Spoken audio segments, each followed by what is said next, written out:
reading my story, Chasing Rainbows.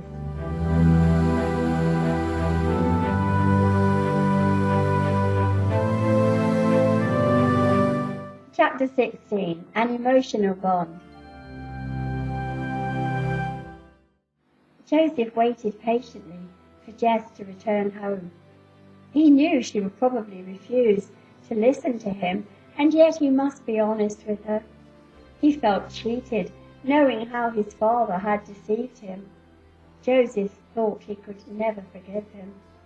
However, he prayed that Jess would somehow find it in her heart to believe he had never meant to betray her trust. He owed her an explanation, although God only knew he could never condone his selfish behaviour. It seemed so futile now, and yet maybe she would understand. Joseph sat down upon a fallen log, his head in his hands, unaware that Jess was approaching along the dirt road. When she saw him just outside the cottage, she was filled with anger, and yet a part of her wanted to go to him, to touch his hand. How dare he intrude upon her in this way? What reason or right had he to be here at all? Her face flushed, her heart hammered against her ribs. Just then he glanced up and saw her there. His face softened. He smiled at her in his special way, and her heart contracted. Rising to his feet, he strode across and took her hands in his. "Hello, Jess," he said quietly. She tried to pull her hands away, as she had once before, but he held on fast. She turned her head away from him. "Oh, why have you come?" she murmured. He released her hands. The tone in her voice was somewhat terse, aloof, and yet he sensed that she was hiding her true emotions. "Can we talk?" he said. She shrugged. "What is there to speak of?" He glanced towards the cottage. "Jess, there is something you must know. Can you spare me a few moments?" he asked, fighting off the strong desire to crush her in his arms and feel her moist lips open beneath his. His heart was beating wildly, his senses alive with the sweet sense of her. She stared at him, her lovely brown eyes filled with confusion.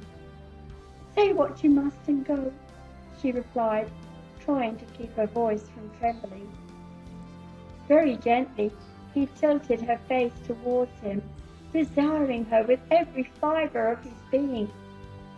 "Jess, there is little I can say to undo the hurt I have caused you, and yet I beg you not to judge me too harshly until you hear me out," he implored. She studied his face intently for a long moment, her eyes full of questions. Then she walked towards the cottage and opened the gate. He followed, and she opened the front door with trembling hands. Once inside, she went into the kitchen and filled the kettle with water. He sat at the small table whilst she made tea for them.